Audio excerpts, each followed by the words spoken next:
स्वागत है दोस्तों।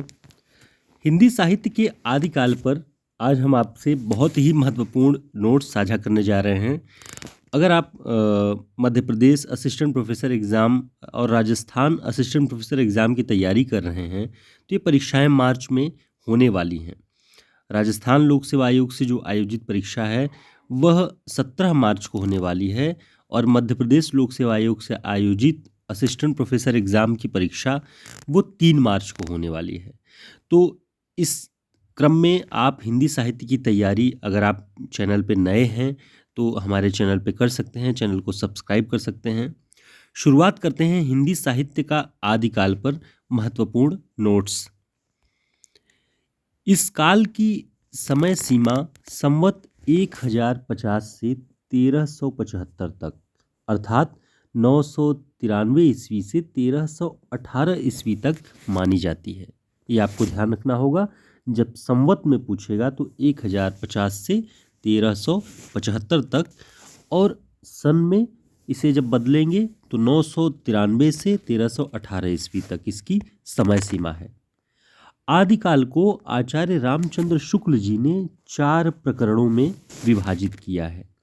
प्रकरण 1 में सामान्य परिचय, प्रकरण 2 में अपभ्रंश काव्य, और इस अपभ्रंश काव्य के अंतर्गत उन्होंने सिद्धों और नाथों के साहित्य की गणना की है, उनका उल्लेख किया हुआ है।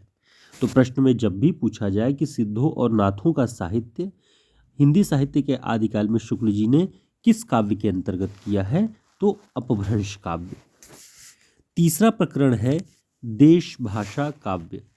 इसके अंतर्गत उन्होंने रासो साहित्य की गणना की है और उसका उल्लेख किया हुआ है। प्रकरण 4 में आचार्य शुक्ल जी ने फुटकल रचनाओं को संग्रहित किया है और उनमें भी बहुत प्रसिद्ध है अमीर खुसरो और विद्यापति। तो अमीर खुसरो और विद्यापति की जो उल्लेख है वो प्रकरण 4 में है, फुटकल रचनाओं के अंतर्गत है। आपको ये ध्यान रखना चाहिए। आगे हम देखते हैं आदिकाल के अंतर्गत सिद्ध साहित्य और नाथ साहित्य की गणना अपभ्रंश काव्य के अंतर्गत की गई है। ऊपर हमने आपको बताया है कौन कौन से सिद्ध साहित्य और नाथ साहित्य, इन दोनों की गणना अपभ्रंश काव्य के अंतर्गत की गई है। आचार्य रामचंद्र शुक्ल ने अपभ्रंश को प्राकृताभास हिंदी कहा है। क्या कहा है? प्राकृताभास हिंदी।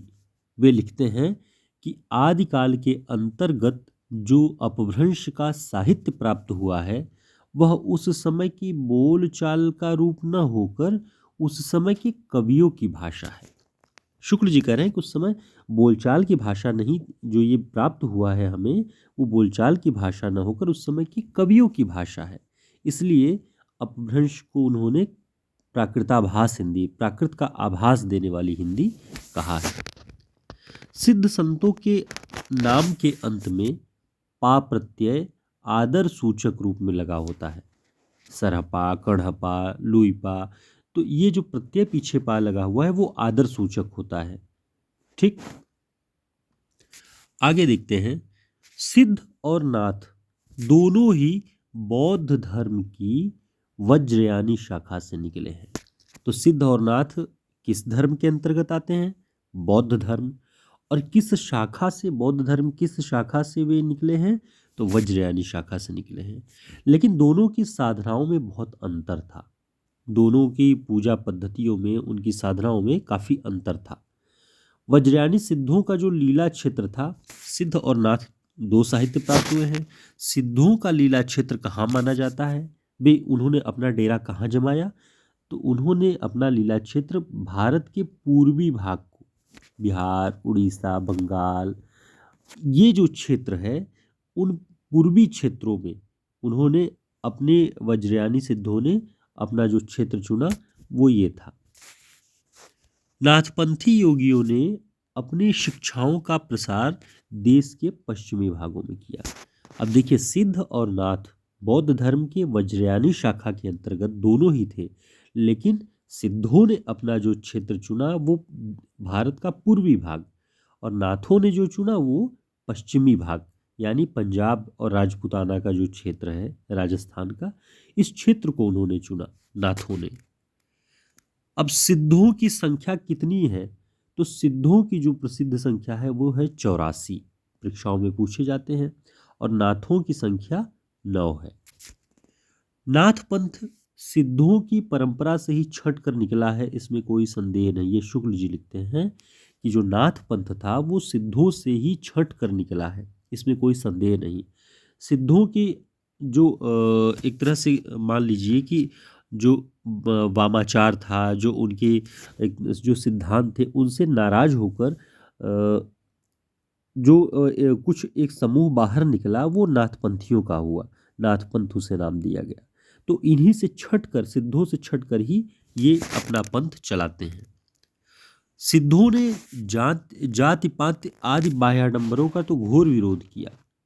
ऊंच नीच कई वर्णों की स्त्रियों को लेकर मद्यपान के साथ अनेक विभत्स विधान सिद्ध वज्रयानियों की साधना के प्रधान अंग थे। इन्हीं चीजों से नाराज होकर नाथपंथियों ने अपना अलग पंथ चलाया।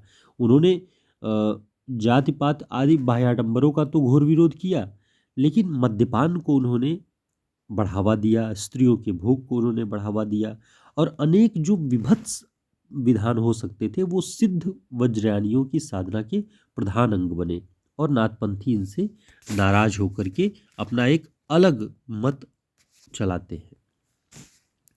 सिद्धि प्राप्त करने के लिए किसी स्त्री का, जिसे सिद्धों ने शक्ति योगिनी या महामुद्रा नाम दिया, उनका योग या सेवन आवश्यक समझते थे। इस प्रक्रिया को सिद्धों ने महासुखवाद का नाम दिया। ध्यान रखना है आपको, महासुखवाद की जो धारणा है वो सिद्धों की है। सिद्धों की रचनाओं का एक संग्रह महामहोपाध्याय हरप्रसाद शास्त्री जी ने बौद्ध गान ओ दोहा नाम से सन 1917 ईस्वी में निकाला। तो सिद्धों की रचनाओं को जब पाया गया, वो मिले, तब महामहोपाध्याय हरप्रसाद शास्त्री जी ने बौद्ध गान ओ दोहा नामक पुस्तक का संपादन करके इनकी रचनाओं को एक जगह किया 1917 ईस्वी में। उन्हें सिद्धों की ये पांडुलिपियां नेपाल से प्राप्त हुई। तो महामहोपाध्याय हरप्रसाद शास्त्री जी नेपाल गए और वहाँ से उन्हें सिद्धों की पांडुलिपियां प्राप्त हुई, और उन्होंने बौद्ध गान ओ दोहा नाम से इसका संपादन कर दिया। राहुल शंकरत्यायन जी को सिद्धों की कई पांडुलिपियां तिब्बत से मिली। अब देखिए, हरप्रसाद शास्त्री जी जब नेपाल गए तो उन्हें सिद्धों की रचनाएं मिली और बौद्ध गान ओ दोहा उन्होंने संपादित कर दिया। और राहुल शंकरत्यायन जी जब तिब्बत गए तो वहाँ उन्हें सिद्ध साहित्य की बहुत सी पांडुलिपियां मिली, और सिद्ध साहित्य के चर्या पदों और दोहों का संपादन उन्होंने हिंदी काव्यधारा नाम से किया। ध्यान रखना है, हिंदी काव्यधारा का संपादन किसने किया?